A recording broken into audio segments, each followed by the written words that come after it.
What's up, YouTube? Angry Jackalope Rob Ricks. Man, oh man.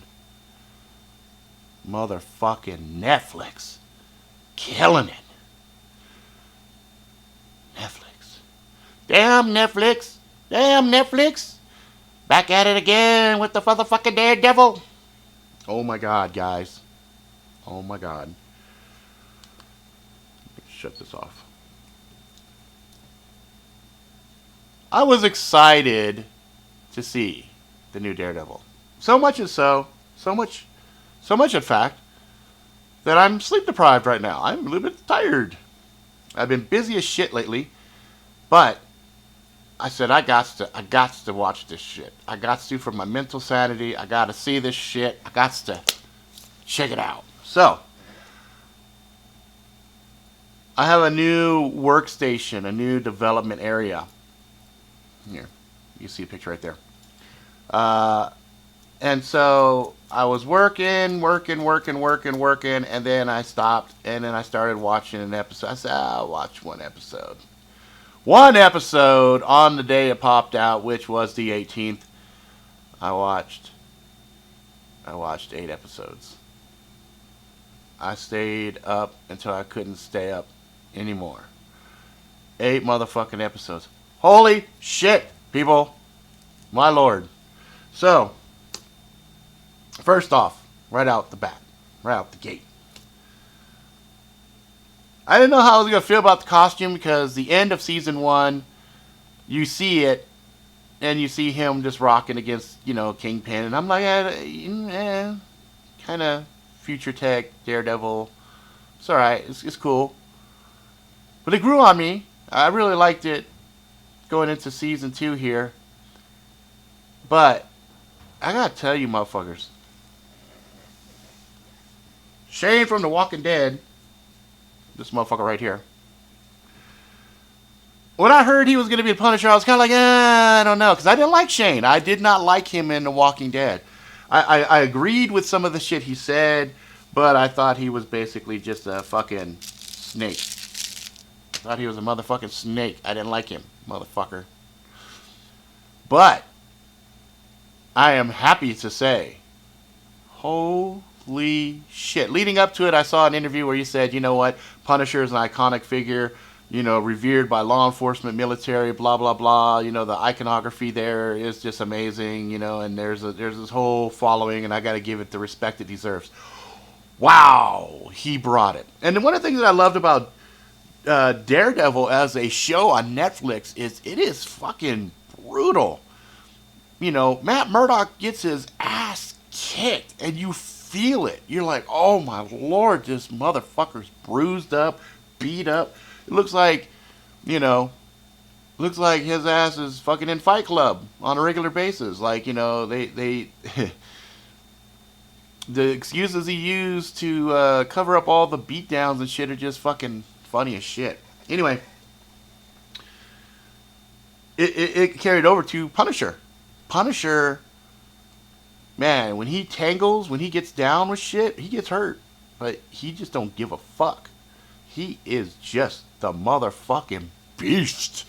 Beast mode. Fucking 9,000. So, the way they did it, the way they handled the storyline, man, it was good. And it was so fucking emotional. It took me on this internal fucking roller coaster. I was just like, damn, And then you see Daredevil and Punisher square off, and it's just like, wow, just the dialogue between them, and the whole time I kind of leaned towards the Punisher, man. I was leaning towards his ideology. I understood Matt was, truth and justice, and he just wanted the legal system to work. He wanted to take people and punish them and put them in jail and make an example out of them, and but he's repeatedly reminded, from even season 1 to this one, it's this kind of an overlying, storyline where he puts somebody away and they come back out. He puts somebody away and they come back out. And it's interesting. It's interesting, but I gotta tell you, It is. Angry Jackalope approved. I fucking loved it. Watched all episodes. Finished it last night. And I was not sad. I was not let down. You know, I love the way they ended out. I love the way they ended out because they ended out and you know there's more coming. Oh, you know there's a lot more motherfucking shit coming. And I gotta tell you, Netflix, Netflix is the shit. They have earned my money and my respect. I am not going anywhere. I love the content they are producing.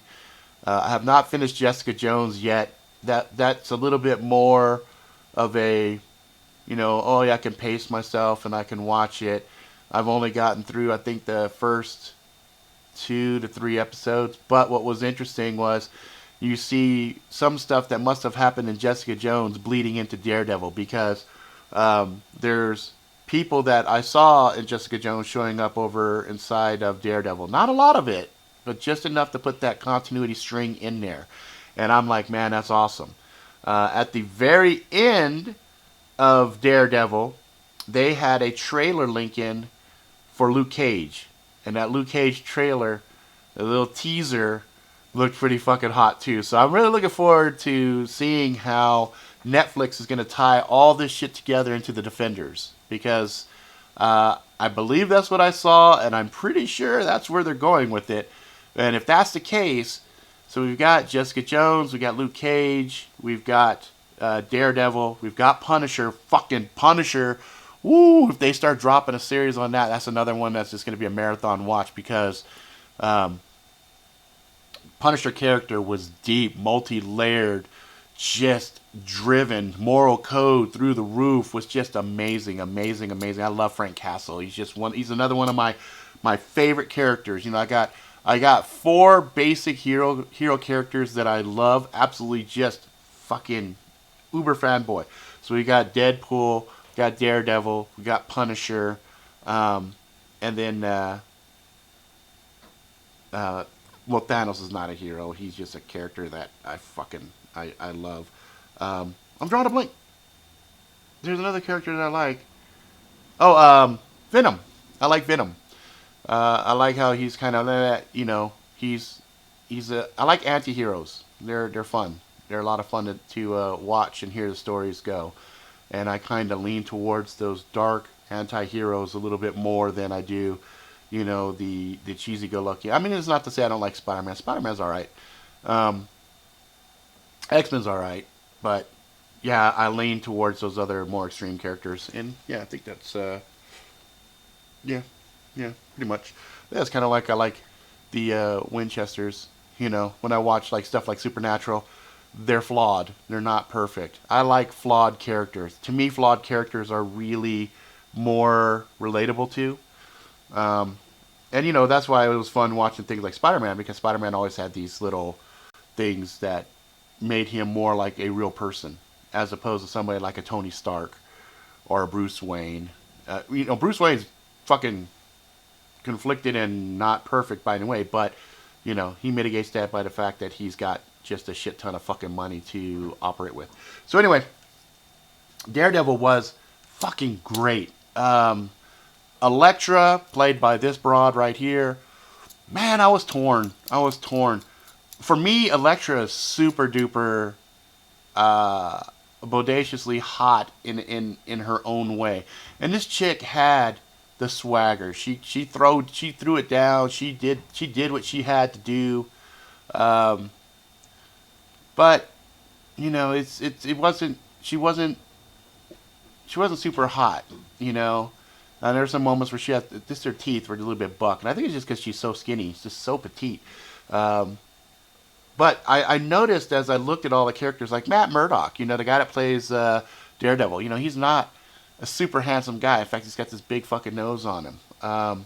You know, Foggy looks pretty reflective of his character in the story. I think the only person who's super, like, attractive in the show would be Karen. Oh, I forgot her fucking last name. This girl right here. You know, she was for the most part the pretty one. I think Stick was fucking awesome. The guy that plays him was dead on perfect. So they kind of reminded me of real life Frank Miller characters, because you look at some of the Frank Miller drawings and stuff, they looked more rugged, especially Punisher. I think there were some shots where they did on the Punisher. I was screaming, oh my God, that's real fucking Frank Miller art. His ears sticking out and all this other crazy shit. He wasn't this big hulking guy, but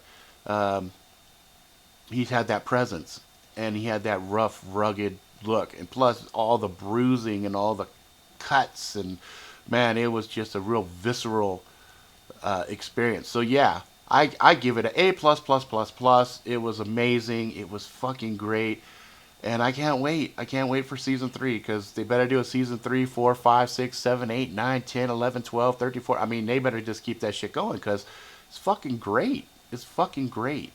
I'm not going to put any spoilers in here or anything else. I don't want to spoil anything as far as storylines or anything. Punisher, outstanding. Kingpin, he's in here a little bit, outstanding. Elektra, outstanding. Stick, outstanding. The bad guys, good, great, fucking ruthless. I won't say anything more about that. No, sorry about that. My nose is messed up right now. But yeah, if you guys haven't checked it out, man, go look at it. And if you haven't watched the first season of Daredevil, man, watch that, and then watch this one, and just enjoy it, because it's finally somebody doing right with the Marvel stuff. Deadpool was the other one that showed that you can be fucking brutal, and you can put a hard edge to some shit and still have huge, huge success. So I hope that this is going to allow the studios to kind of portray some of these darker things. Like maybe we see a realistically dark Ghost Rider, a realistically dark Venom and Spawn, and Carnage, and some of these other shows that should just be dark. The original Crow with was nice and dark, and that was a good R-rated comic movie. So I want to see more of those. Let's get away from this whole PG-13 fucking sugar-coated bullshit and get back to some of the stuff we had like in the 80s. RoboCop, that was fucking brutal. But yeah, so Daredevil,